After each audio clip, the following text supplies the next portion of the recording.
I saved a man's life with a remedy the world called witchcraft, and in doing so, I surrendered my own fate to forces I could not control.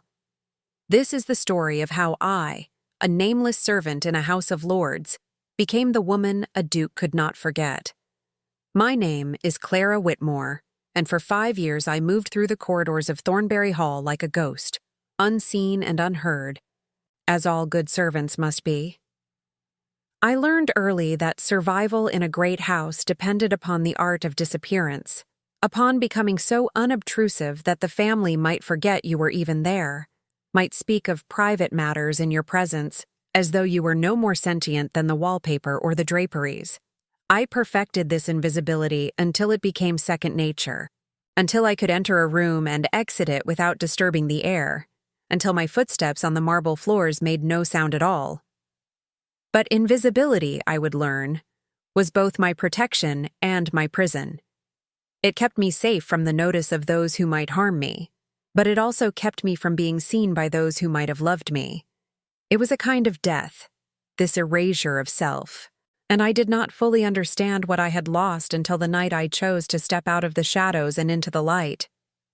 I was born in the village of Whitcombe, nestled among the green hills of Yorkshire, where my grandmother taught me the names of every flower and root that grew wild on the moorland.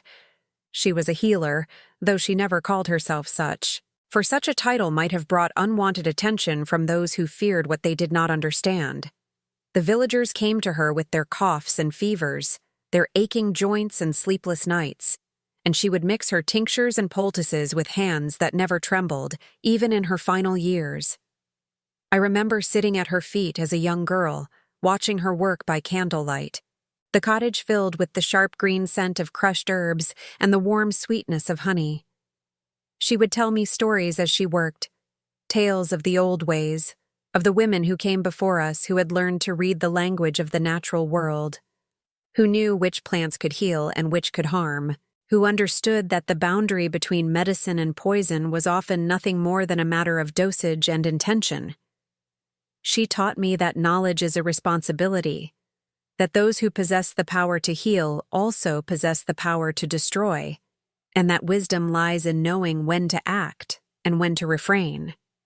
She taught me to observe before I judged, to listen before I spoke, to approach every patient with humility, because the body has its own wisdom that no healer can fully comprehend. She taught me that compassion is the foundation of all true medicine, that the desire to help must always outweigh the desire to be important or to be right. When she died, I was 17, and I carried her knowledge with me like a secret inheritance, something precious that no one could take from me, even when I left Yorkshire to seek employment in the great houses of the South. I packed her leather pouch of dried herbs among my few possessions, and I promised myself that I would honor her memory by using what she had taught me to help others whenever I could. But I also understood that her knowledge was dangerous in the wrong context, that the educated men who dominated the world of medicine would look upon my grandmother's remedies with contempt or suspicion, and that I must be careful about when and how I revealed what I knew. Thornbury Hall was the grandest estate I had ever seen. It rose from the Devonshire countryside like a monument to wealth and power, its pale stone facades stretching endlessly beneath a sky that seemed perpetually gray. The house belonged to the Duke of Ashworth, a man I saw perhaps twice in my first 3 years of service, always from a distance, always as a figure of dark wool and stern silence crossing the great hall on his way to some important business. He was a widower, I learned from the other servants, his wife having died in a riding accident some 10 years before. He had one son, Lord Sebastian Ashworth, the heir to the dukedom, and it was said that the duke lived for nothing but the preservation of his legacy. The estate itself was a world unto itself, a small kingdom with its own rules and hierarchies. There were the family apartments on the upper floors, vast chambers filled with silk and mahogany and centuries of accumulated treasure. There were the public rooms where guests were entertained, the great hall with its suits of armor and ancestral portraits, the drawing room with its French furniture and Venetian mirrors, the dining room where 40 could sit beneath crystal chandeliers, There were the service areas where we servants lived and worked, a labyrinth of corridors and staircases and small rooms that ran beneath and behind the grand spaces like the hidden workings of a clock. I learned the geography of the house by feel as much as by sight, memorizing which floorboards creaked and which doors squeaked, which routes were fastest, and which were safest for a servant carrying a heavy tray or a basket of linens. I learned the rhythms of the household, too. The early morning bustle as fires were lit and water was heated, the midday calm when the family rested, and the servants caught what moments of respite they could, the evening rush as dinner was prepared and served and cleared away, the late-night silence when only the night watchman and the occasional insomniac remained awake. I was assigned to the housekeeping staff under the watchful eye of Mrs. Pemberton, a woman whose rigid posture and unsmiling face concealed a heart that was not unkind, though she rarely showed it. She had been at Thornbury Hall for nearly 30 years, had known the late Duchess, and had watched Lord Sebastian grow from a boy to a man, and she understood the workings of the household as thoroughly as any person living. She was exacting in her standards but fair in her judgments, quick to correct mistakes but willing to teach those who showed promise, and I came to respect her deeply even as I feared her sharp tongue and sharper eyes. She taught me how to polish silver until it gleamed like starlight, how to change bed linens without disturbing a single ornament, how to move through the family's private chambers as though I were made of air. She taught me the proper way to address members of the family and their guests, the correct order of precedence for seating and service, the 1,000 small rituals that governed life in a great house. I learned quickly that survival in such a place depended upon invisibility, upon the erasure of one's own desires and opinions, upon becoming a pair of hands and nothing more. The other servants became my family in those years, the only family I had in the world. There was Bessie, the scullery maid, a cheerful girl from Cornwall whose laughter could brighten even the dreariest winter morning. There was Thomas, the second footman, a solemn young man with dreams of one day becoming a butler in his own right. There was Agnes, the head housemaid, who had been at Thornbury almost as long as Mrs. Pemberton, and who knew every secret the old house held. They accepted me into their circle with the easy camaraderie of those who understand what it means to serve, and I was grateful for their companionship even as I kept certain parts of myself hidden from them. For I never told them about my grandmother's teachings, about the leather pouch of herbs I kept locked in the small trunk beneath my bed, about the knowledge I carried that set me apart from them in ways they could not imagine. I told myself that I was protecting them, that such knowledge could be dangerous if spoken of too freely. But the truth was that I was also protecting myself. I feared being seen as different, as strange, as something other than the simple Yorkshire girl I pretended to be. I had learned from my grandmother that women who knew too much were often punished for their knowledge, that the line between healer and witch was thin and treacherous, and I had no intention of crossing it unless absolutely necessary. Lord Sebastian I saw more often than his father, though still infrequently.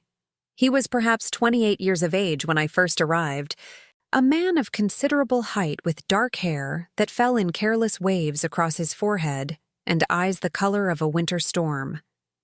He had a reputation among the staff for coldness, for a manner so distant that even the footmen who attended him directly rarely heard him speak more than a few words at a time. The other maids whispered about him when Mrs. Pemberton was not listening, calling him the Ice Prince and speculating about whether he had ever smiled in his life. But I noticed things about him that others did not, small details that told a different story. I was in the habit of rising early, before the other maids, to claim a quiet hour for myself before the demands of the day began. On these mornings I would often see Lord Sebastian walking in the gardens, his coat collar turned up against the mist, his face turned toward the rising sun. There was something in his solitary figure that spoke to me, something lonely and yearning that echoed my own feelings of isolation. I watched him from the windows as I went about my work, telling myself that I was simply doing my duty, simply learning the habits of those I served. but knowing in my heart that there was more to my watching than that. I saw how he paused at the library window each morning to watch the gardeners at work, his expression softening almost imperceptibly as he observed them planting and pruning and coaxing life from the earth. I saw how he left his breakfast untouched when news arrived of tenants struggling on the estate, and how he would disappear for hours afterward, returning with mud on his boots and a weariness in his eyes that spoke of more than physical exertion. I learned from Thomas that Lord Sebastian often visited the tenant farms himself, that he knew the names of all the families who worked his father's land, that he had been known to pay for doctors and medicines from his own pocket when illness struck. I saw, though I should not have looked, the way he stood alone in the portrait gallery late at night, gazing at the painting of his mother with a grief that seemed to have no end. The late Duchess had been beautiful, if the portrait was to be believed, with fair hair and kind eyes, and a smile that seemed to light the canvas from within. Lord Sebastian had her eyes, I realized, the same gray depths that could look cold or warm depending on the light, and I wondered if looking at her portrait was a comfort to him or a torment. I began to understand that his coldness was not cruelty, but armor, a defense against a world that had taken his mother from him and left him alone with a father who seemed to care more for legacy than for love.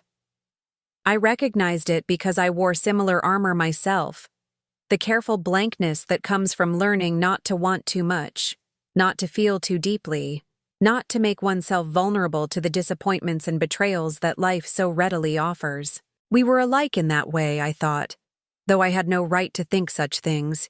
He in his great house with his title and his fortune, I in my servant's uniform with nothing but my grandmother's herbs and my secret dreams. I told myself that these observations meant nothing, that I was simply doing what servants do, which is to know the habits of those we serve so that we might anticipate their needs.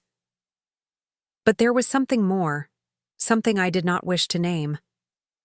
I found myself thinking of Lord Sebastian at odd moments, wondering what thoughts moved behind those guarded eyes, what sorrows he carried beneath that impenetrable composure. I noticed the way the light caught his hair when he stood by the window, the way his hands looked when he held a book, the rare sound of his laughter when something genuinely amused him. These details gathered in my mind like treasures, small precious things I had no business collecting, but could not bring myself to discard. It was foolish, I knew. It was dangerous. A maid who develops feelings for her master's son is a maid who will soon find herself without employment, or worse, without reputation.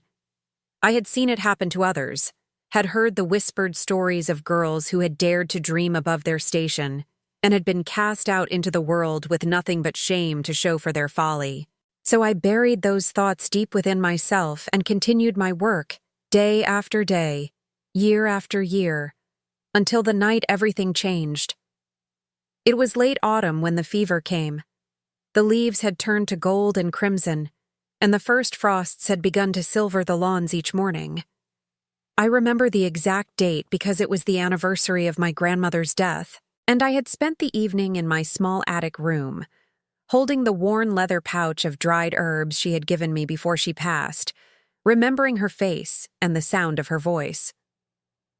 I had been thinking of her more than usual in those days, perhaps because the changing season reminded me of Yorkshire, of the way the moors looked when the heather bloomed, of the smell of wood smoke and damp earth that had filled our little cottage.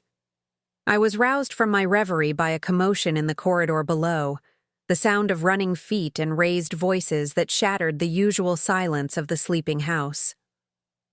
I crept down the servants' stair to find Mrs. Pemberton in urgent conference with Mr. Blackwood, the butler, their faces pale with alarm. Lord Sebastian had collapsed during dinner, they said.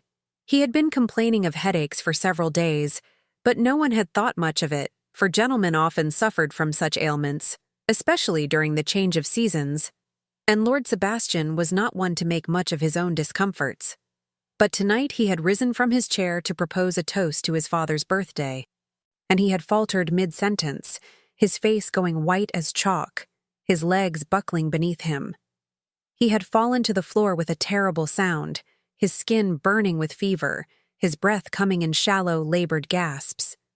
The Duke had sent immediately for the physician, but Dr. Hartley lived 3 miles distant, and the roads were dark and treacherous.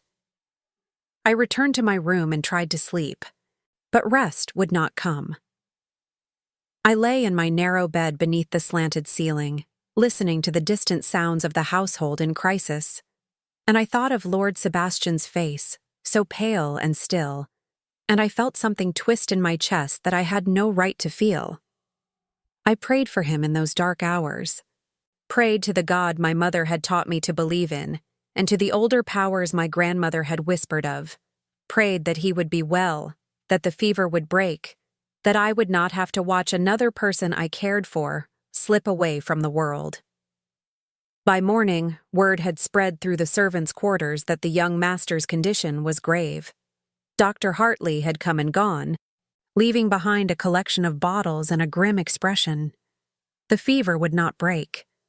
Lord Sebastian drifted in and out of consciousness, his body racked by chills and sweats, his mind wandering in delirium. The servants spoke in hushed voices, their usual banter silenced by the weight of what was happening in the rooms above us. Bessie wept into her apron, for she had been fond of Lord Sebastian, who had once noticed her cough and had sent down honey from his own tea to soothe her throat. Thomas walked about with a face like stone, saying little but moving through his duties with a mechanical precision that spoke of deep distress. The Duke summoned more physicians. They came from Exeter, from Bath, from London itself, men with impressive titles and leather bags full of instruments and medicines. I watched them arrive through the kitchen window, their carriages rolling up the long drive, their faces solemn with the importance of their mission. They wore fine coats and starched cravats, and they spoke in voices that carried the weight of authority and education. I watched them and I thought of my grandmother, of how she would have looked at these men with their powdered wigs and their Latin phrases, and I knew what she would have said about them. She would have said that they knew more about theories than about bodies, more about books than about the actual art of healing, and she would have been right. They examined Lord Sebastian. They consulted with one another in hushed tones. They prescribed treatments that ranged from bleeding to blistering to strange concoctions that smelled of sulfur and metal. I saw the blood-letting bowls carried down to be cleaned, dark with the life they had drained from Sebastian's veins, in the misguided belief that purging would restore balance to his humors. I saw the blistering plasters that had been applied to his skin, leaving raw red welts that could only add to his suffering. I saw the mercury preparations and the arsenic powders, treatments that my grandmother had always said killed more patients than they cured. Nothing worked. Day after day, the young master weakened. The house fell into a hushed despair, as though we were all holding our breath, waiting for the end. The Duke, who had always been so distant and commanding, began to look like a ghost himself, his face gray with worry, his eyes hollow from sleepless nights spent at his son's bedside. I saw him once in the corridor, and he did not even seem to notice me, so absorbed was he in his grief and his fear. For the first time, I understood that he did love his son, beneath all the coldness and the obsession with legacy. He loved Sebastian as much as any father could love any child, and the prospect of losing him was breaking something inside the old man that could never be repaired. The physicians continued their consultations, but their confidence had faded. I overheard them talking in the hallway, their voices lowered but not enough to escape a servant's sharp ears. They spoke of rare tropical fevers, of infections of the brain, of constitutional weaknesses that resisted all treatment. They spoke of making the patient comfortable, of preparing the family for the worst, of the limits of medical science. They had given up, I realized. For all their education and their instruments and their impressive titles, they had given up. It was on the 7th night of his illness that I made my decision. I had been assigned to help the upstairs maids with the extra washing that the sick room generated, endless linens soaked with sweat, and I had seen for myself how Lord Sebastian looked, his face sunken and gray, his once strong body wasted beneath the coverlets. The nurse who attended him had stepped out for a moment, and I had been left alone with him for perhaps 30 seconds, long enough to look upon his face and feel my heart break at what I saw. He looked like a man already dead, like a spirit hovering between this world and the next, and I knew with a terrible certainty that if something did not change, he would not survive another week. I thought of my grandmother then, of the countless times I had watched her cure fevers that other healers had declared hopeless. I remembered a farmer's son in our village who had burned with fever for 9 days, whom the apothecary had given up for dead, but whom my grandmother had nursed back to health with nothing but her herbs and her patience and her unshakable faith in the body's ability to heal itself when given the proper support. I remembered her words to me as she had worked, her voice calm and certain in the face of desperation. "The body wants to live, Clara. Our job is not to force it to heal, but to remove the obstacles that prevent it from doing so. The physicians, with their bleeding and their purging, they work against the body instead of with it. They mean well, most of them, but they do not understand what they are fighting."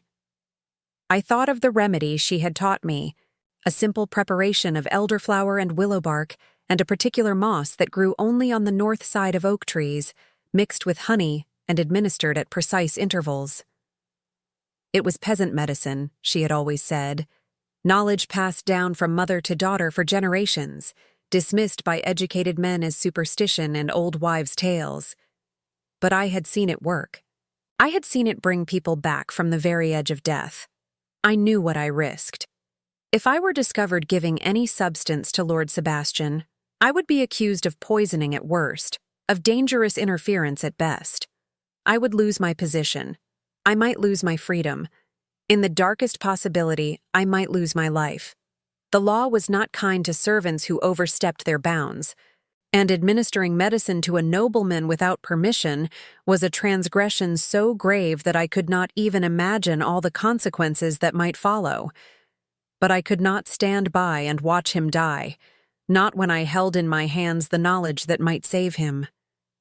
I could not explain why his fate mattered so much to me, why the thought of his death felt like a wound in my own flesh. But it did. And that was enough. Perhaps it was simply the healer's instinct my grandmother had planted in me, the need to help that could not be suppressed no matter how dangerous the circumstances. Perhaps it was something more personal, something I was not yet ready to name even in the privacy of my own heart. Whatever it was stronger than my fear, and on that 7th night, as I stood in my attic room and looked out at the cold stars, I made my choice. I spent the next day preparing the remedy in secret, gathering what I needed from the kitchen garden and the woods beyond the estate, mixing the ingredients in my room by candlelight, with hands that trembled with fear and determination. I told the other servants that I was feeling unwell, that I needed to rest, and Mrs. Pemberton, perhaps seeing something in my face that gave her pause, allowed me to take a few hours for myself. I used those hours to walk to the stream at the edge of the estate, where the willow trees grew, and to the ancient oak in the north meadow where the moss I needed could be found. I gathered the elderflowers from the hedge beside the kitchen garden, moving quickly and quietly so as not to attract attention. Back in my room, I spread my materials on the small table beneath the window and began the familiar process of preparation. My grandmother's voice seemed to speak in my ear as I worked, guiding my hands, reminding me of the proper proportions and procedures. Crush the willow bark until it becomes a fine powder, but do not grind it too hard, or you will release the bitter compounds that the stomach cannot tolerate. Steep the elderflower in hot water, but not boiling, for too much heat will destroy the healing properties. Mix the moss with honey to preserve it and to make it palatable. Combine everything in the right order, in the right amounts, with the right intention. When the remedy was complete, I poured it into a small cup and covered it with a cloth. I waited until the household had settled for the night, until the clocks had chimed midnight and the footsteps in the corridors had ceased. I waited until I could hear nothing but the wind outside my window and the beating of my own heart. And then I rose from my bed, dressed myself in my plainest clothes, and crept down through the sleeping house toward Lord Sebastian's chamber. That night, when the house had fallen silent, and even the nurse attending Lord Sebastian had dozed off in her chair, her head nodding over her needlework, I crept into his chamber. The room was vast and shadowy, lit only by a single candle burning low on the bedside table. Heavy curtains had been drawn across the windows to keep out the night air, which the physicians believed was harmful to the sick, and the atmosphere was close and stifling, thick with the smell of medicines and illness. I moved silently across the carpet, my bare feet making no sound, my heart pounding so loudly in my ears that I was certain it would wake everyone in the house. He lay so still that for a terrible moment I thought I was too late. The candlelight fell across his face, illuminating features that had become almost unrecognizable in the grip of fever. His cheeks were hollow, his eyes sunken deep in their sockets, his lips cracked and white. His dark hair lay in damp tangles across the pillow, and his hands, resting above the coverlet, were thin and pale as wax.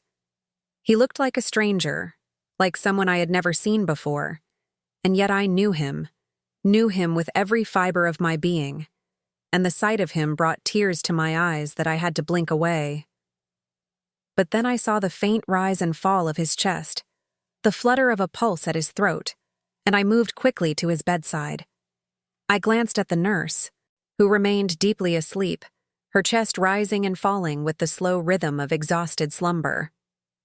The poor woman had been on duty for days, I knew, taking only brief naps when she could, and I did not blame her for succumbing to fatigue. Her sleep was my opportunity, perhaps the only one I would have. I lifted Sebastian's head gently, supporting it with one hand while I pressed the cup of my remedy to his lips with the other. He was so light, so fragile, not at all like the strong man I had watched from afar all these years. His skin burned beneath my fingers, the fever still raging despite everything the physicians had done. I whispered encouragements to him, words that made no logical sense but seemed to flow from some deep place within me, words of comfort and hope and desperate love. "Come back," I whispered. "Come back to us. To me. Drink this and be well. Please, Sebastian. Please." At first he did not respond, his lips slack and unmoving against the rim of the cup. I felt despair wash over me, the certainty that I had come too late, that not even my grandmother's remedy could reach a man so far gone.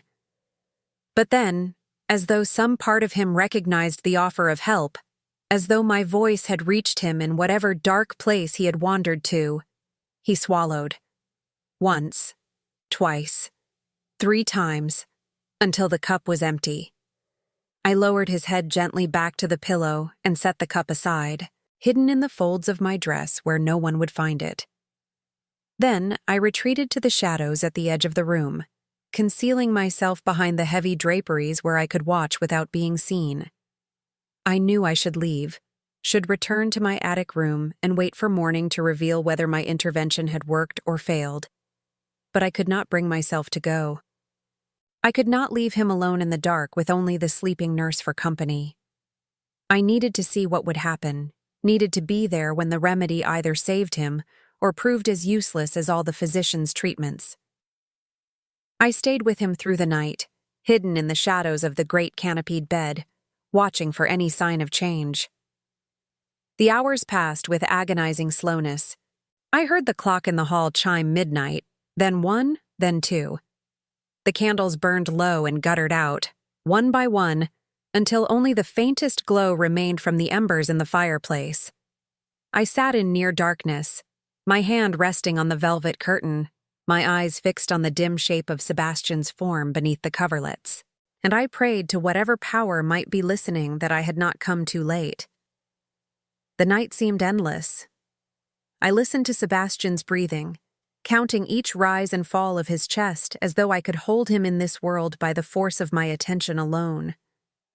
Sometimes his breath came easily, and I allowed myself a moment of hope. Sometimes it rattled and caught in his throat, and I had to bite my lip to keep from crying out in fear. The nurse woke once, rising stiffly from her chair to check on her patient and stir the fire, and I pressed myself deeper into the shadows, scarcely daring to breathe. She did not see me. She could not see me, hidden as I was behind the bed curtains. She felt Sebastian's forehead, clucked her tongue in concern, and returned to her chair, where she was soon asleep again. The change came just before dawn. I felt it before I saw it, a subtle shift in the quality of his breathing, a relaxation of the tension that had held his body rigid for so long. His breath came deeper, slower, more natural than it had been in days. His hands, which had been clenched into fists against the pain, opened and lay flat against the sheets. His face, even in the dimness, seemed to have lost some of its terrible pallor. I crept closer, my heart pounding with a hope I was afraid to trust. I reached out and touched his forehead, the gesture of a healer rather than a servant, and I found that his skin was cooler than it had been. Not well, not yet, but the terrible burning heat had begun to recede. The fever was breaking. The remedy was working. When the first gray light of morning crept through the gaps in the heavy curtains, I saw that his face had lost some of its deathly pallor, and when his eyes opened, they were clear and focused and aware, for the first time in 7 long days. He looked at me without recognition at first, his gaze unfocused and confused. Then something shifted in his expression, a flicker of awareness, and he spoke in a voice rough with disuse. "Who are you?" he asked. "I am Clara, my lord," I whispered. "I am one of the housemaids." He studied me for a long moment, his gray eyes searching my face as though trying to place me among the dozens of servants who moved through his daily life. Then his eyes closed again, and he slipped back into sleep. But it was a different kind of sleep now, natural and healing rather than the desperate unconsciousness of illness. I fled the room before anyone could discover me there. I returned to my duties in the kitchen, scrubbing pots and peeling vegetables with hands that shook from exhaustion and relief, and I told no one what I had done. But I knew that I had set something in motion that could not be undone. I had saved Lord Sebastian's life, and in doing so, I had bound myself to him in ways I did not yet understand. The recovery that followed was nothing short of miraculous, or so the household declared. The physicians who had pronounced Lord Sebastian's case hopeless now congratulated themselves on their treatments, claiming that their methods had finally taken effect. The Duke, who had aged 10 years in the space of a week, wept with joy and ordered celebrations throughout the estate. The servants whispered of divine intervention, of prayers answered, of the young master's strong constitution finally overcoming the illness that had nearly claimed him. No one suspected that the true cause of his recovery lay in a cup of peasant herbs administered by a housemaid in the dark of night. But Lord Sebastian himself seemed to remember something. In the days that followed, as he slowly regained his strength, I noticed him watching me. At first I thought I was imagining it, that my own heightened awareness of him was creating phantoms where none existed. But then I began to catch his gaze at odd moments, across the dining room as I helped serve meals, in the corridor as I passed with an armful of linens, through the window of the library as I crossed the courtyard. He watched me with an intensity that made my heart race and my cheeks flush, and I did not know what it meant. A fortnight after his recovery, I was summoned to the library. I went with my heart in my throat, certain that I had been discovered, that someone had seen me enter his chamber that night, that I was about to face the consequences of my transgression. Mrs. Pemberton accompanied me to the door, her expression curious but not unkind, and she left me there with instructions to present myself to Lord Sebastian and answer whatever questions he might have.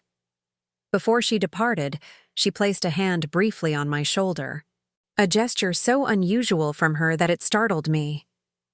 "Be careful, Clara," she said softly. "And be honest. Whatever he asks you, tell him the truth. He will know if you lie. The library was the finest room in Thornbury Hall. A vast chamber lined floor to ceiling with books bound in leather and gilt, their spines glowing in the warm light of the fire. Windows stretched from floor to ceiling along one wall, looking out over the formal gardens where the last chrysanthemums of autumn were putting on their final display. Persian carpets covered the floor, and comfortable armchairs were arranged before the hearth, inviting contemplation and conversation. I had cleaned this room many times, had dusted the shelves and polished the brass fittings and swept the hearth, but I had never been in it as anything other than a servant going about her duties. Now, summoned by the master's son, I felt the weight of the room's grandeur pressing down upon me like a physical force.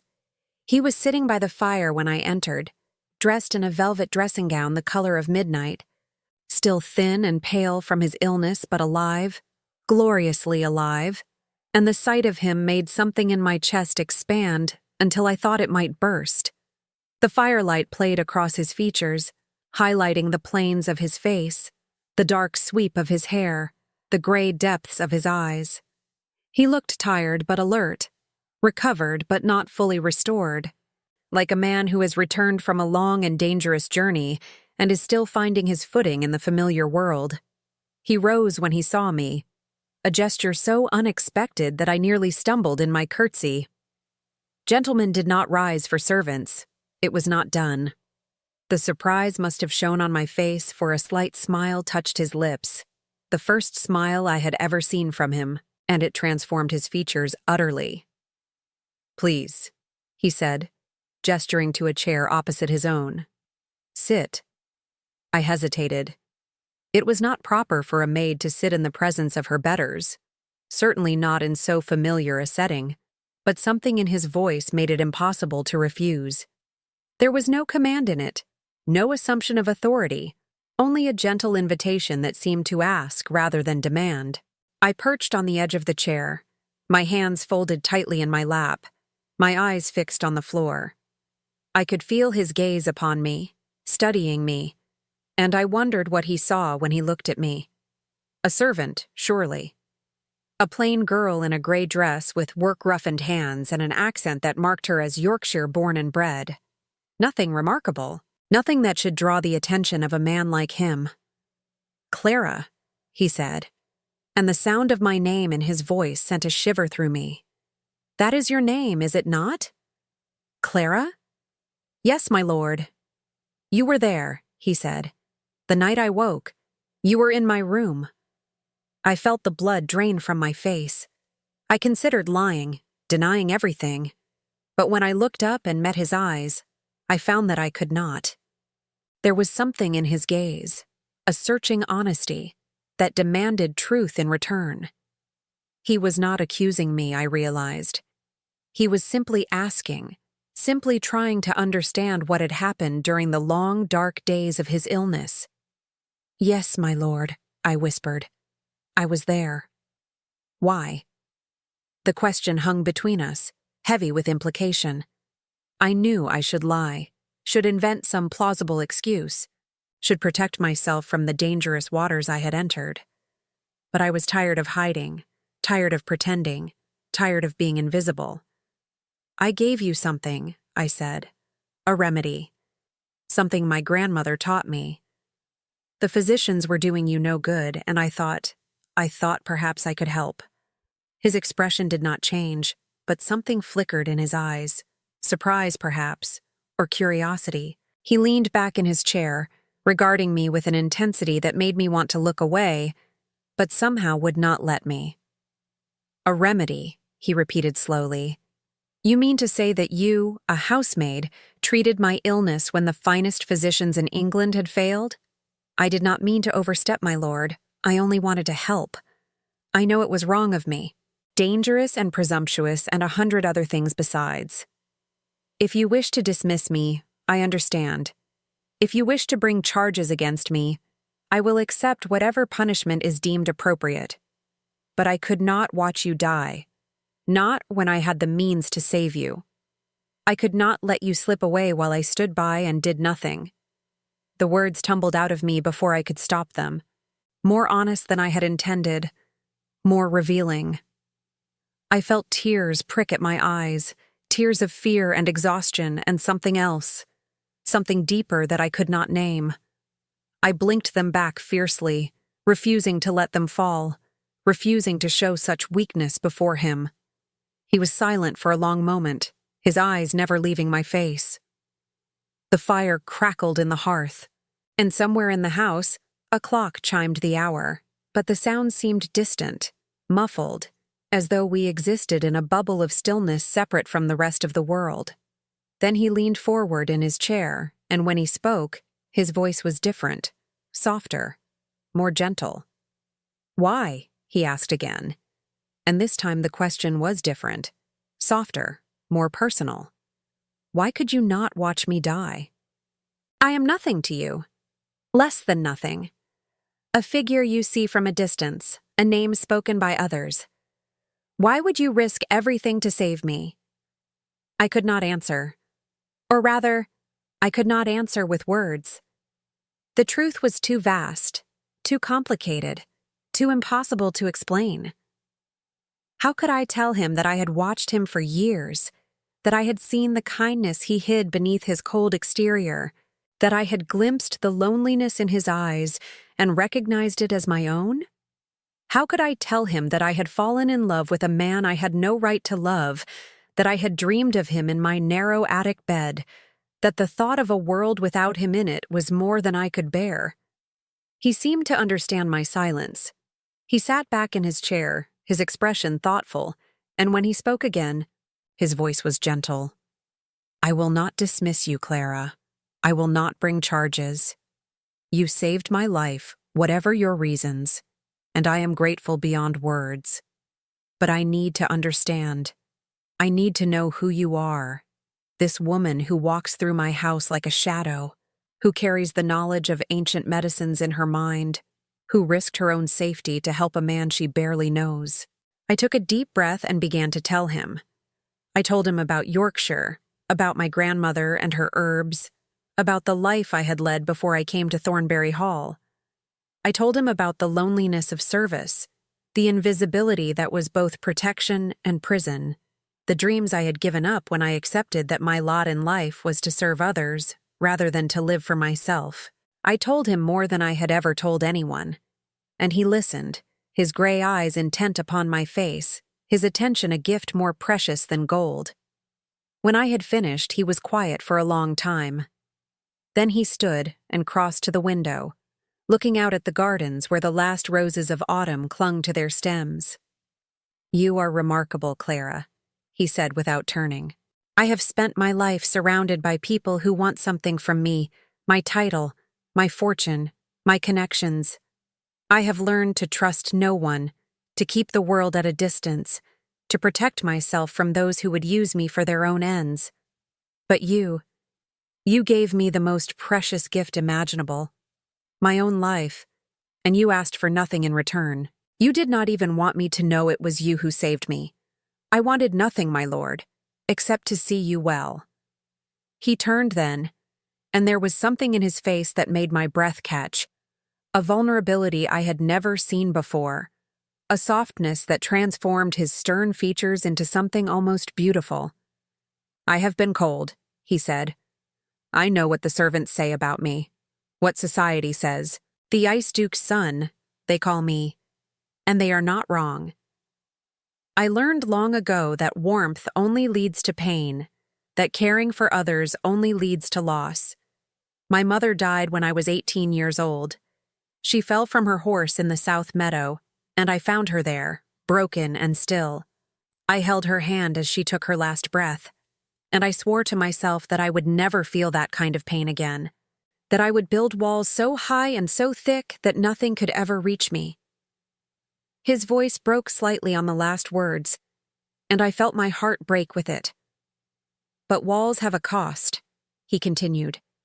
"I have been so busy protecting myself from pain that I forgot how to feel anything else. Joy, connection, love. I locked them all away with the grief. And now here you are, a woman who barely knows me, who risked everything for my sake, and I find myself wanting to know you. wanting to understand how someone so gentle and brave could exist in a world that has shown me only cruelty and indifference. "My lord," I began, but he shook his head. "Sebastian," he said, "when we are alone like this, I want you to call me Sebastian." I could not speak. The intimacy of the request, the significance of it, stole the words from my throat. In the world I knew, servants did not address their masters by their Christian names. Such familiarity was unthinkable, scandalous, the first step on a path that led only to ruin. But I could not deny him. I could not deny myself. "Sebastian," I whispered, and the name felt like a prayer on my lips. He smiled then, a real smile, and it transformed his face utterly. He was beautiful, I realized. Not merely handsome, but truly beautiful, with a beauty that came from within, from the depths of a soul that had been hidden for so long. "I should not be having this conversation with you," he said. "I should send you back to your duties and forget that any of this ever happened. That would be the proper thing, the safe thing. But I find that I cannot be proper anymore. Clara, I find that I cannot be safe. You have shown me that there are things worth risking everything for, and I want to know if what I am feeling, this strange and terrifying pull toward you, is something I am imagining, or if you feel it too." I stood from my chair, my legs unsteady beneath me, my whole body trembling with the enormity of what was happening. "I feel it," I said. "I have felt it for longer than I care to admit. But Sebastian, we cannot. You must know that we cannot. I am a maid in your father's house. You are the heir to a dukedom. The world would never allow it. Your family would never allow it. To pursue what we are feeling would be to court disaster for both of us." "I know," he said, stepping closer. "I know all of that. I have thought of nothing else since I woke from my illness and saw your face. But I also know that you saved my life, and that in doing so, you gave me something I thought I had lost forever. Hope. Hope that the walls I built can be torn down. Hope that I can feel again, truly feel, without being destroyed by it. You are that hope, Clara. You are the first good thing that has happened to me in 10 years, and I am not willing to let you go without at least trying to find a way." He was close now, close enough that I could see the flecks of silver in his gray eyes, close enough to smell the sandalwood and leather scent that clung to him, close enough to feel the warmth of his breath on my face. I knew I should step back, should flee, should remember my place and all the insurmountable barriers that stood between us. But I was tired of running, tired of hiding, tired of living a half-life in the shadows. "Then let us try," I said, and it felt like stepping off a cliff into empty air. What followed was both the most beautiful and most terrifying time of my life. Sebastian and I began to meet in secret. Stolen moments in the library after the household had retired. Walks through the winter garden when the frost glittered on the hedges and our breath misted in the cold air. Conversations that stretched into hours as we discovered how much we had in common despite the vast gulf that separated our stations. He told me about his mother, about the grief that had shaped him, about the loneliness of a life lived behind walls of privilege and responsibility. I told him about my grandmother, about the loss that had sent me from Yorkshire to seek my fortune among strangers, about the dreams I had surrendered when I accepted the gray uniform of a servant. We spoke of books and philosophy, of politics and religion, of all the questions that mattered, and the answers that remained elusive. And with each conversation, each shared confidence, each moment of connection, I felt the walls between us crumbling, brick by brick, until what remained was simply two people, naked and vulnerable, and utterly irrevocably in love. But we were not alone in the world. The household went on around us, oblivious for a time to the revolution taking place beneath its roof. The Duke remained absorbed in his business affairs, traveling frequently to London to attend to matters of parliament and finance. The servants gossiped among themselves, as servants always do, but they spoke of other things. of marriages and births and deaths in the village, of the new gown that Lady Ashworth's sister had worn to the Christmas ball, of the rising price of coal and the harshness of the winter. If anyone noticed that Lord Sebastian seemed changed, seemed lighter and warmer than he had been before his illness, they attributed it to the miracle of his recovery, to the second chance at life that he had been given. Only one person seemed to suspect the truth, and that person was Mrs. Pemberton. She called me to her sitting room one evening in late January, her face grave with concern. I sat across from her, my hands folded in my lap, and waited for the blow to fall. "Clara," she began, and there was a gentleness in her voice that I had rarely heard. "I have known you for 5 years. I have watched you grow from a frightened girl into a capable and trustworthy woman. I have never had cause to question your character or your judgment. But I am worried about you, and I am going to ask you a question that you must answer honestly." I nodded, my throat too tight for speech. "Is there something between you and Lord Sebastian?" The directness of the question took my breath away. I wanted to lie, to protect Sebastian and myself from the consequences of discovery. But Mrs. Pemberton had been kind to me, had treated me with more fairness than I had any right to expect, and I could not deceive her. "Yes," I whispered. "There is." She closed her eyes for a moment, as though absorbing a blow. When she opened them again, there was sorrow in her gaze, but not anger.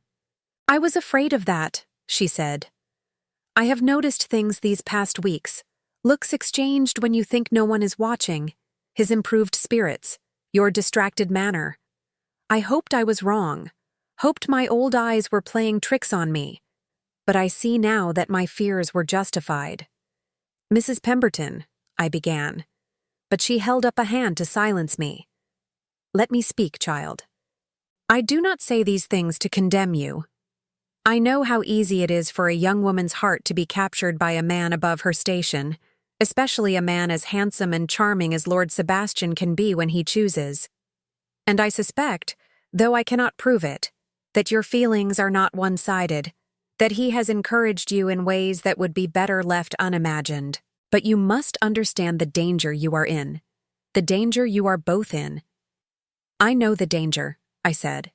"I have thought of nothing else." "Then you must also know that this cannot continue," she replied. "The world will not allow it. Society will not allow it. The Duke will certainly not allow it. If this affair, for I must call it what it is discovered, you will be ruined.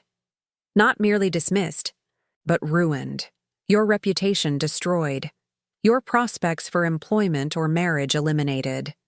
You will be cast out into the world with nothing but the clothes on your back and the memory of a love that was never meant to be." Her words fell on me like stones, each one a weight that pressed the air from my lungs. I knew she was right. I had always known.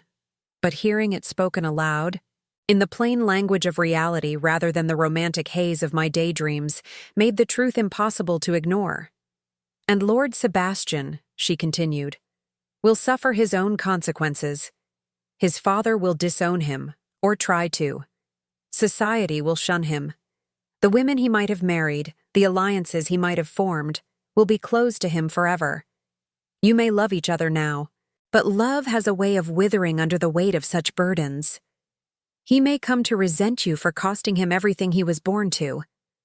You may come to resent yourself for allowing it to happen." "What would you have me do?" I asked, and my voice broke on the words.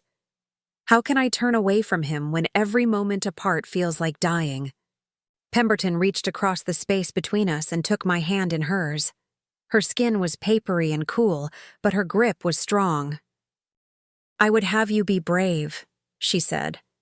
"Braver than you have ever been.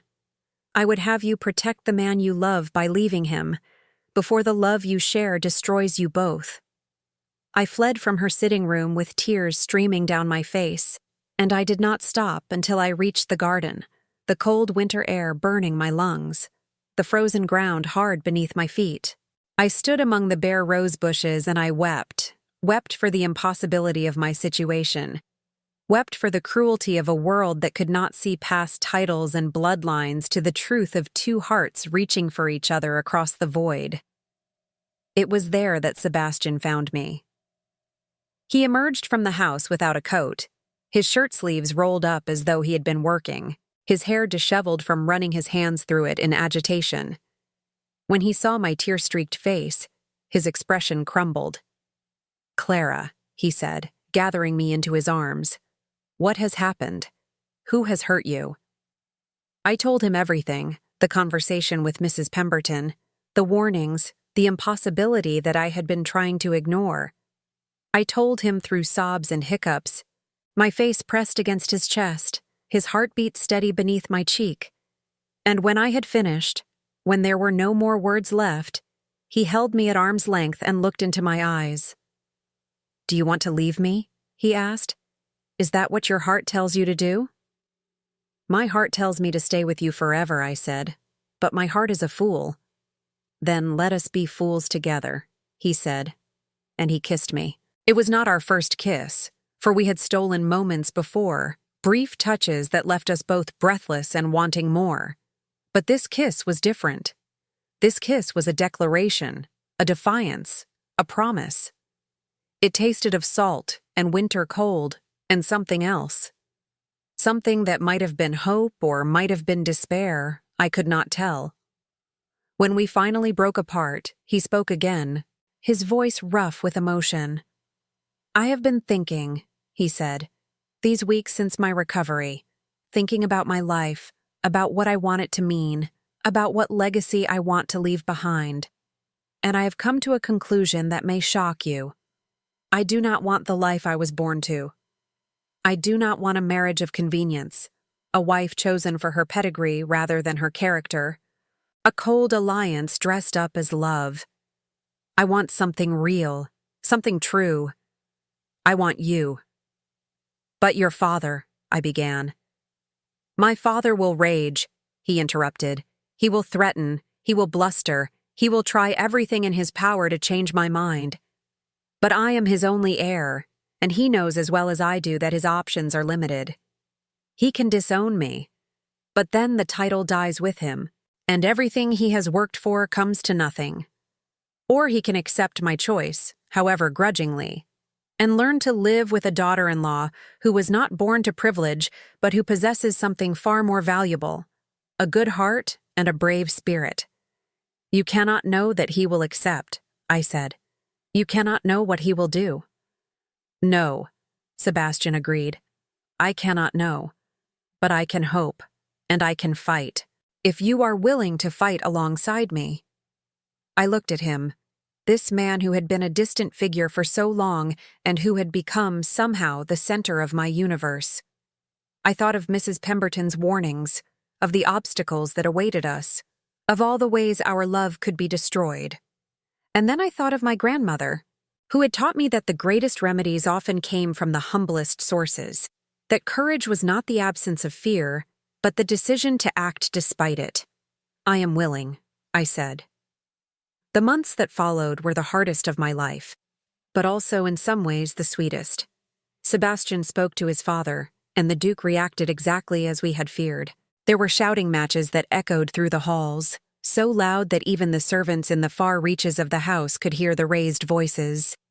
The Duke's fury was terrible to behold, a cold and cutting rage that left no room for argument or appeal.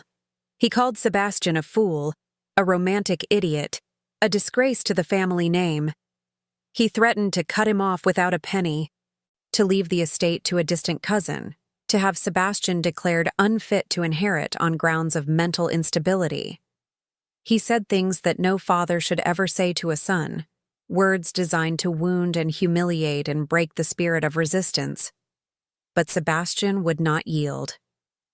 Night after night, he returned from these confrontations pale and shaken but resolute, and he would find me in our secret meeting place, the small sitting room at the end of the east wing that had been closed up since the late Duchess's death, and he would hold me in his arms and tell me that it did not matter what his father said, that nothing could change his feelings, that he would rather be a pauper with me than a duke without me. Ultimatums were delivered in tones of ice and fury, threats of disinheritance that hung over us like a sword. The Duke summoned lawyers to discuss the legal possibilities for bypassing his son in the succession. He wrote letters to distant relations, sounding out their interest in becoming his heir. He did everything in his power to make Sebastian understand that the cost of this attachment would be everything he had been born to, everything he had been raised to expect, everything that defined his place in the world. The Duke summoned Sebastian to London, hoping perhaps that distance would cool his son's ardor, that the pleasures and distractions of the city would make him forget the housemaid who had somehow captured his heart. But Sebastian refused to go. He told his father plainly that he would not leave Thornbury Hall, would not leave me, would not participate in any scheme designed to separate us. The Duke raged and threatened, but Sebastian stood his ground with a quiet determination that I had never seen in him before. It was as though his illness and recovery had changed something in him, had burned away the passivity and resignation that had characterized his earlier years, and left behind a core of steel that would not bend. The Duke brought eligible young ladies to Thornbury Hall, daughters of earls and marquises, women of impeccable breeding and considerable beauty, hoping that one of them might catch Sebastian's eye and replace me in his affections. They came in an endless parade throughout the winter months, these perfect creatures in their silk gowns and their carefully arranged curls, with their accomplishments and their dowries and their perfect understanding of what was expected of a duchess. Lady Cordelia Blackwood, with her raven hair and her cutting wit. Miss Arabella Thornton, golden and gentle and utterly without guile. The Honorable Millicent Hartington, whose father controlled half the coal mines in Durham, and whose mother was a distant cousin of the king. I watched them arrive, one after another, and I felt my heart break a little more with each new carriage that rolled up the drive. How could I compete with such women? They were everything I was not, everything Sebastian had been raised to value, everything his world told him he should want. They knew how to dance and how to converse, how to manage a great household, and how to navigate the treacherous waters of society. They had been trained from birth for exactly this role, while I had been trained to clean their chambers and launder their undergarments. The gulf between us was so vast that sometimes, in my darkest moments, I wondered if Mrs. Pemberton had been right, if the kindest thing I could do for Sebastian was to release him from his attachment and let him find happiness with someone more suitable. But Sebastian treated them all with polite disinterest, escorting them to dinner and making appropriate conversation, but never showing any sign of the warmth he reserved for me alone. He would catch my eye across the dining room as I helped serve the meal, and there would be a message in his gaze, a reassurance that said, more clearly than words, that none of these women mattered, that none of them could take my place. And afterwards, when the guests had retired and the household had gone to sleep, he would come to me, and we would sit together in the darkness, our hands intertwined, our hearts beating as one. I remained in service during this time, for we had agreed that I would not leave my position until our future was secured. To do otherwise would be to invite scandal without any certainty that the scandal would lead to the outcome we desired. Sebastian was determined to win his father's blessing if he could, to find a way forward that did not require the complete severing of family ties. He believed that his father could be convinced, that love could overcome prejudice, that there was still a chance for reconciliation. I was less certain, but I loved him for his hope, and I was willing to endure whatever was necessary for the sake of that hope. But my status had changed, subtly and irrevocably. The other servants looked at me differently now, some with envy, others with disdain, a few with something like respect. The whispers followed me everywhere I went, speculation about my relationship with Lord Sebastian, predictions about how it would end, debates about whether I was a clever schemer or a naive fool. Bessie remained my friend, loyal and loving despite everything, but even she could not hide her worry for me, her fear that I was walking a path that led only to heartbreak. Mrs. Pemberton, bless her heart, treated me exactly as she always had, neither condemning nor condoning, simply watching and waiting to see how events would unfold. She never spoke of our conversation, never reminded me of her warnings, never said "I told you so" even when the evidence seemed to support her predictions. She simply continued to be Mrs. Pemberton, steady and unchanging, a rock of stability in a world that had become very uncertain indeed. I think, in her own way, she was rooting for us. I think she saw something in our love that reminded her of her own lost chances, her own unspoken dreams. She had been young once, I learned from the other servants, had been beautiful and spirited and full of hope. There had been a young man, a solicitor's son from the village, who had courted her for a time. But she had chosen duty over love, had chosen the security of service over the uncertainty of marriage, and she had never spoken of him again. Perhaps she saw in me a reflection of her younger self, facing the same choice she had faced all those years ago, and perhaps she hoped that I would be braver than she had been. It was in early spring that the tide began to turn. The Duke had been away in London for several weeks, attending to matters of Parliament and finance, and, I suspected, continuing his efforts to find an alternative heir or a suitable bride for his stubborn son. The household had grown accustomed to a fragile peace in his absence, a calm that was always shadowed by the knowledge that it could not last.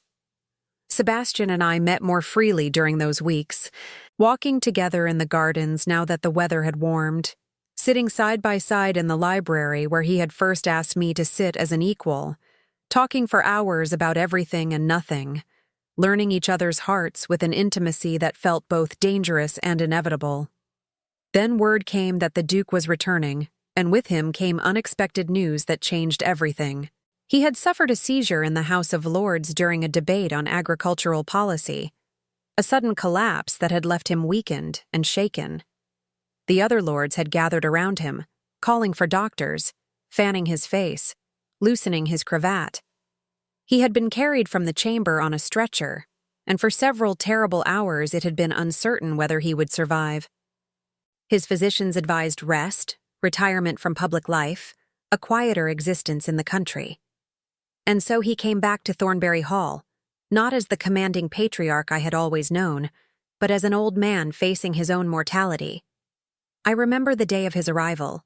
The whole household turned out to receive him, lined up in the great hall as we had been trained to do, our faces carefully blank, our uniforms spotless. The carriage rolled up the drive, and I watched as the footman helped the Duke descend. He moved like an ancient man, every step an effort. His face, when I finally saw it, was the face of someone who had looked into the abyss and been changed by what he saw there. The arrogance was gone, the cold authority that had made him seem invincible. In its place was something I had never expected to see: humility. Sebastian went to his father's bedside the night of his return, and I waited in the library. Our library now, my hands clasped so tightly that my knuckles turned white. The hours stretched endlessly. I heard the clock chime 10, then 11, then midnight. I paced the floor. I sat in the chair where Sebastian usually sat. I stood at the window watching the moonlight silver the gardens. I had nearly convinced myself that something had gone terribly wrong when the door opened and Sebastian appeared. His face was pale, his eyes red-rimmed as though he had been weeping, but there was something else in his expression, a lightness that had not been there before, a release of tension that seemed to make him years younger. "My father wants to see you," he said.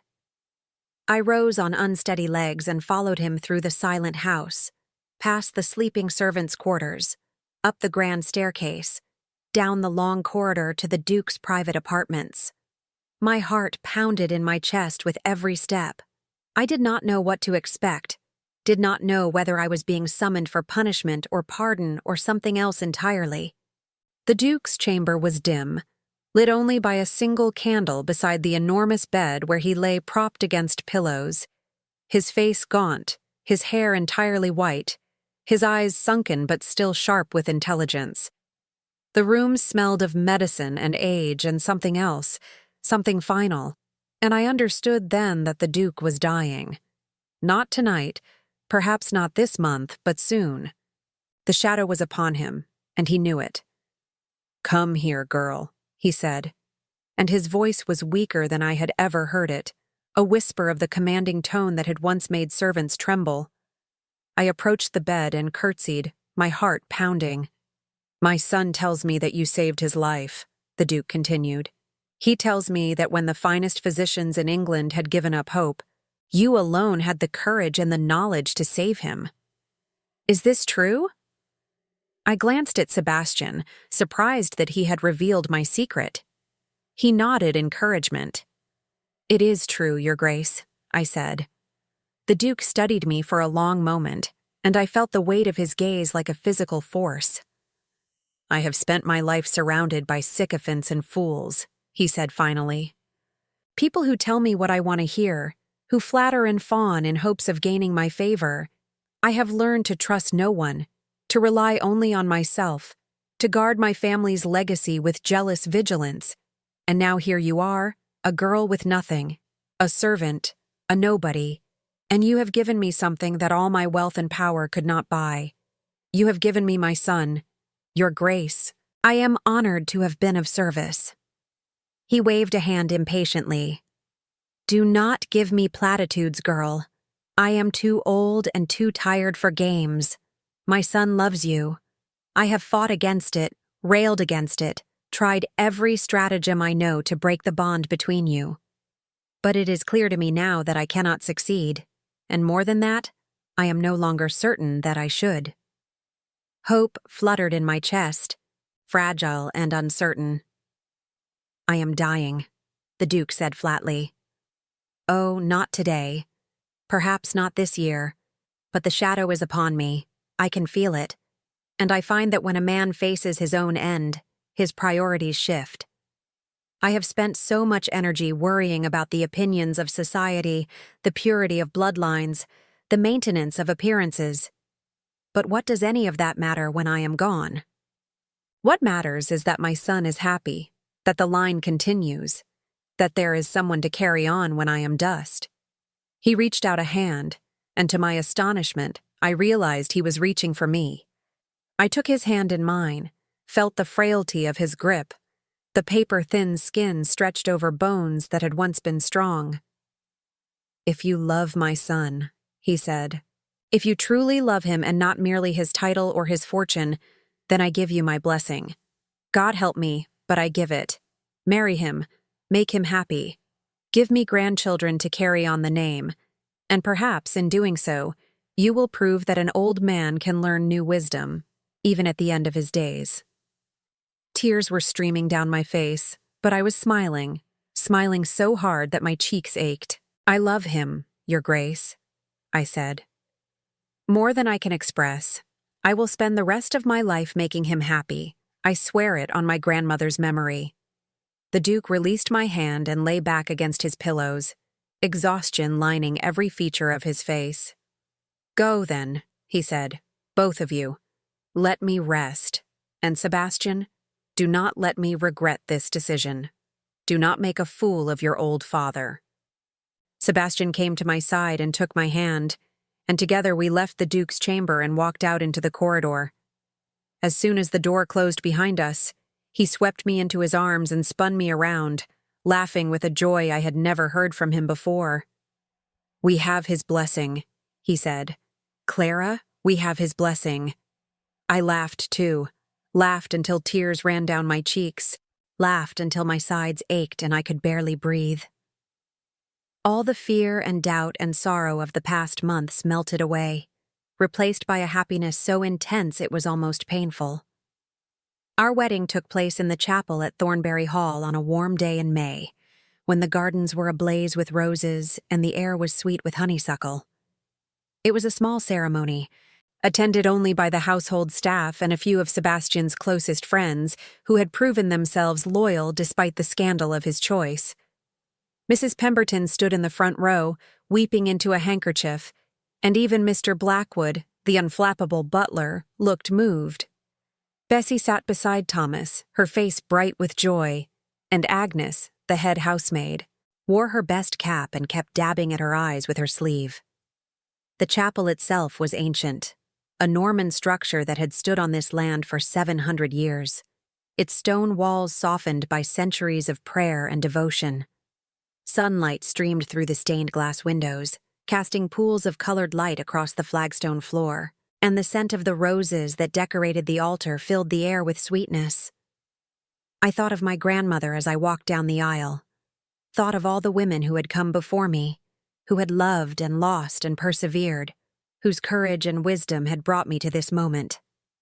I felt their presence around me, guiding me, blessing me, welcoming me into the company of women who had dared to believe that love was worth fighting for. I wore a simple gown of ivory silk, made for me by a seamstress in the village who had heard of my story and offered her services as a wedding gift.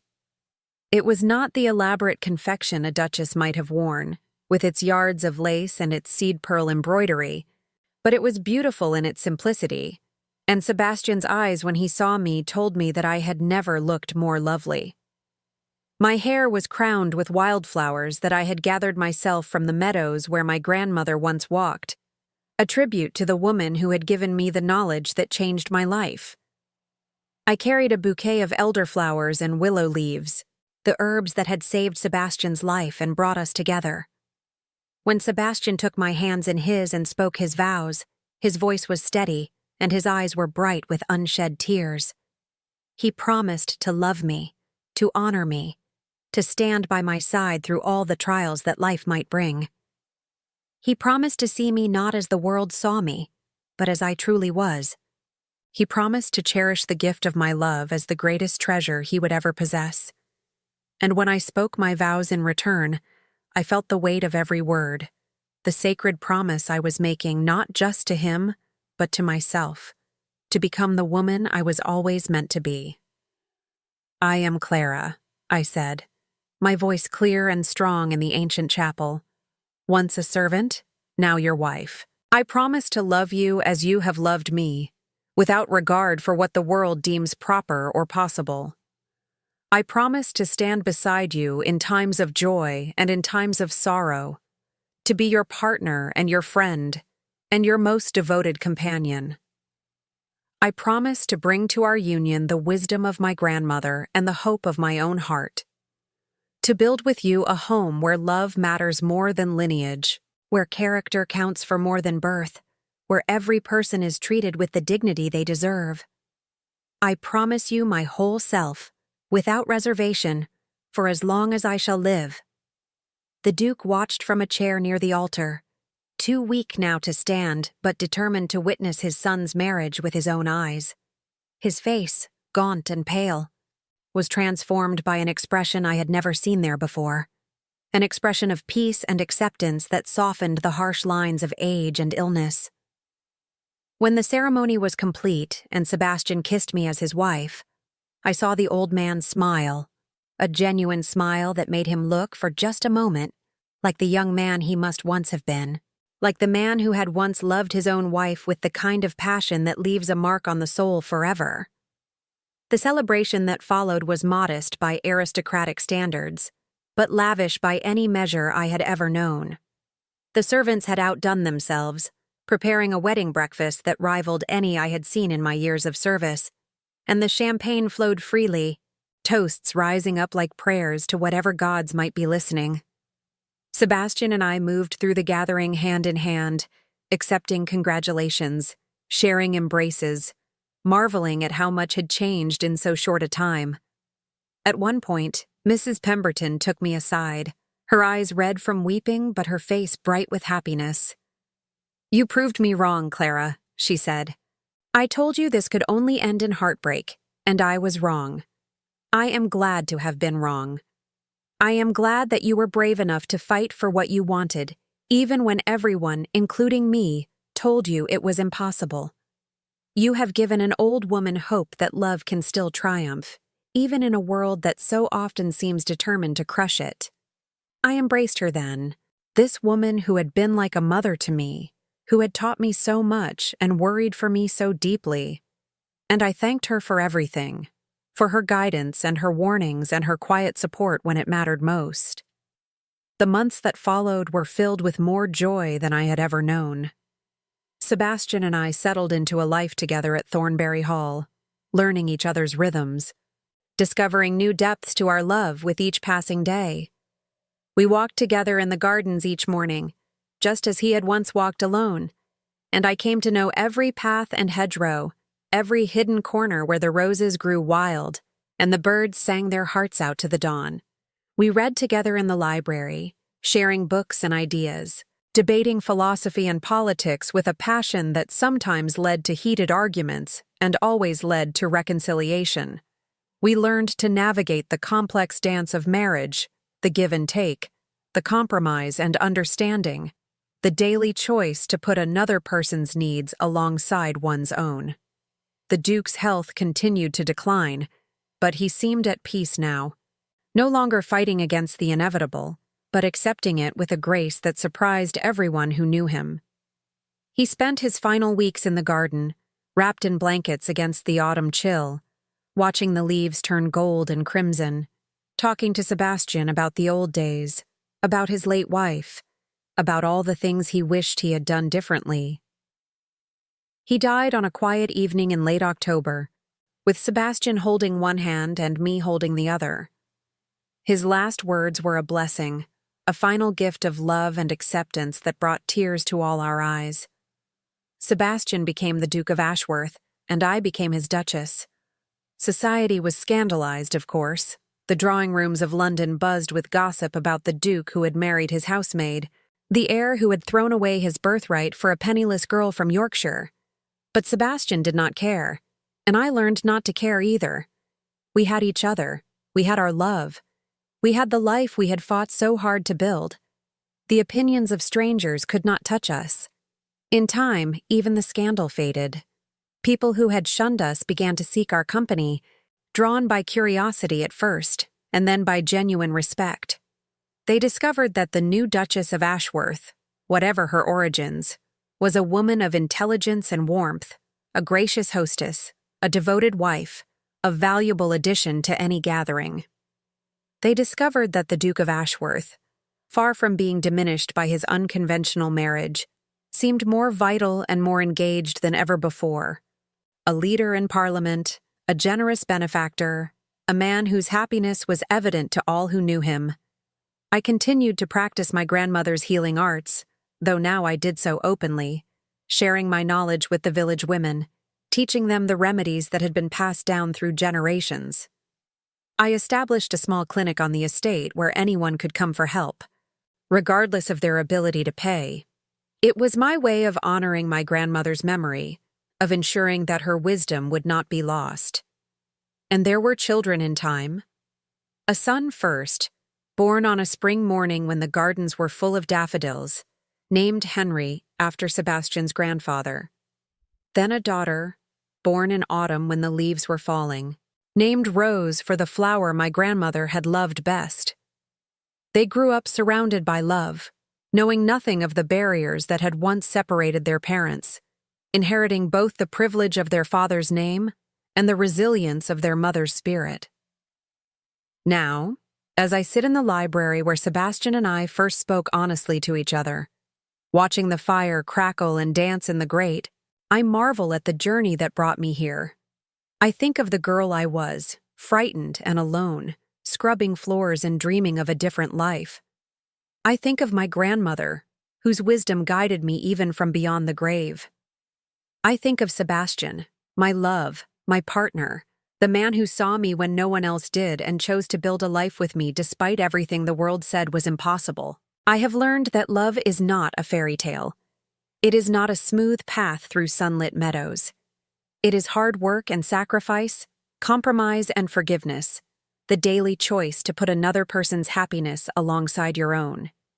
It is the courage to be vulnerable, to let someone see you as you truly are, flaws and all, and to trust that they will not turn away. It is the strength to fight for what matters, even when the odds seem insurmountable, even when the voices of doubt are louder than the voice of hope. But I have also learned that love, when it is real, when it is true, is worth every struggle. It transforms you. It makes you braver and kinder and more fully yourself.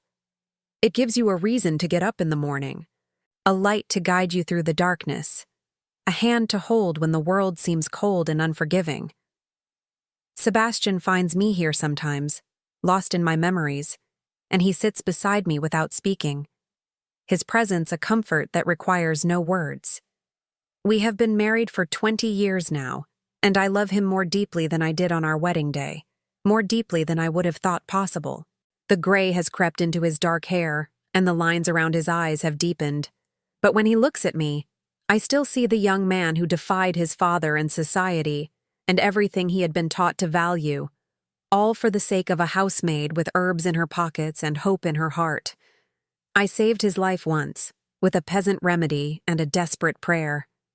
But he saved mine too, in a different way. By seeing me, by loving me, by giving me a place in a world that had never made room for someone like me. We saved each other. And that, in the end, is what love is. I think of this story often, especially now, as the world changes around us in ways we could never have predicted. The old certainties are crumbling, the rigid hierarchies softening, the possibilities expanding for those who come after us. My daughter Rose tells me that she wants to be a physician, a real physician with training and credentials, and I do not laugh or dismiss her dreams. I encourage her. I tell her that she can be anything she wishes to be, that the barriers which once seemed so insurmountable can be overcome by courage and determination and love. For that is the legacy I wish to leave, more than any title or fortune or estate. I want those who come after me to know that the walls we build between ourselves, the walls of class and status and prejudice, are not as solid as they appear. They can be torn down. They can be transcended. All it takes is the willingness to see another person as they truly are, to reach across the divide, to choose love over fear. My grandmother knew this. She healed bodies, but more than that, she healed spirits. She taught me that the greatest medicine is compassion, that the most powerful remedy is connection, that we are all of us more alike than different, no matter what circumstances we were born into. Sebastian knows this too. He learned it the hard way, through loss and loneliness and the slow, painful process of opening his heart again. But he learned it, and in learning it, he became the man I fell in love with, the man I married, the man who has been my partner and my best friend for 2 decades. Our children know it. They have grown up in a household where love matters more than lineage, where character counts for more than birth, where every person who enters our door is treated with dignity and respect. They will carry this knowledge into the world, will pass it on to their own children someday, and perhaps, in some small way, they will help to build a better future. This is my hope. This is my prayer. This is the story I tell myself on quiet evenings when the fire burns low and the house is still, and I can hear the echoes of all the years that have brought me to this moment. I was a maid who loved a lord, and against all odds, that love became a life. Not a perfect life, not a life without struggle or sorrow, but a real life, a full life, a life worth living. And if my story teaches anything, let it teach this: that we are none of us defined by our beginnings, that the circumstances of our birth do not determine the course of our days, that it is possible to rise, to grow, to become more than the world expects us to be. All it takes is courage. All it takes is love. All it takes is the willingness to believe that the impossible might just be possible after all. This is the truth my grandmother taught me, the truth Sebastian helped me to understand, the truth I carry with me always, like a flame that never goes out. And now the story passes to you, whoever you are, wherever you may be. Take it. Hold it close. Let it light your way through the darkness. For the world needs stories like this one. Stories of hope and healing, of love that defies the odds, of ordinary people who do extraordinary things. The world needs to remember that miracles are possible. I am living proof. We all are. The fire has burned down to embers now, and the night is deep around me. Soon Sebastian will come looking for me, will smile at finding me lost in thought, will extend his hand and lead me to our chamber where we will lie together as we have for 20 years. His heartbeat steady beside mine, his warmth a comfort against the cold. But before I go, let me say one more thing.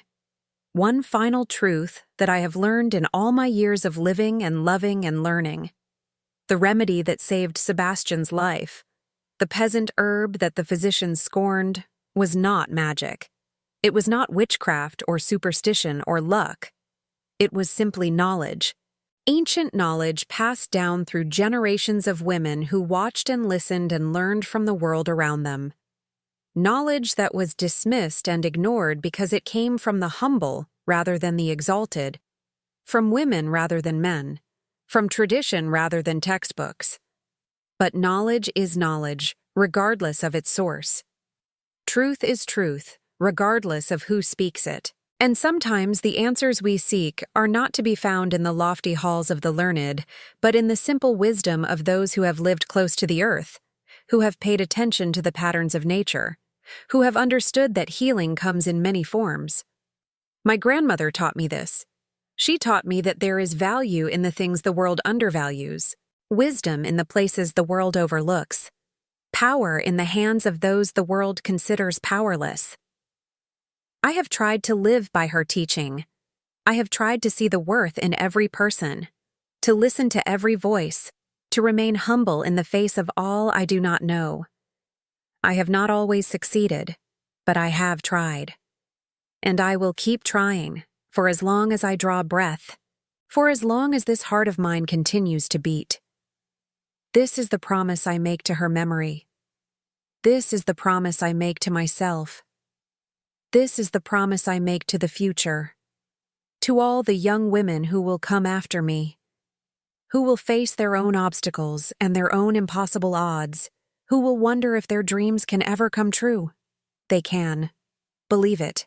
Fight for it. Never, never, never give up.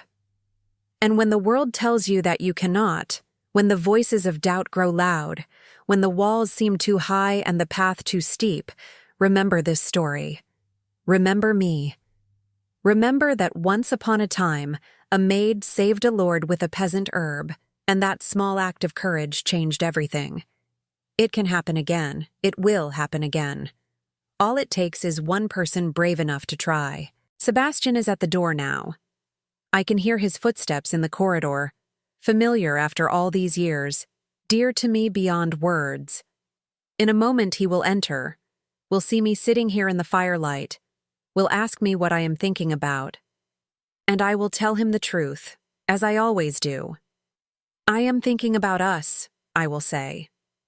About how far we have come, about how grateful I am for every day we have shared.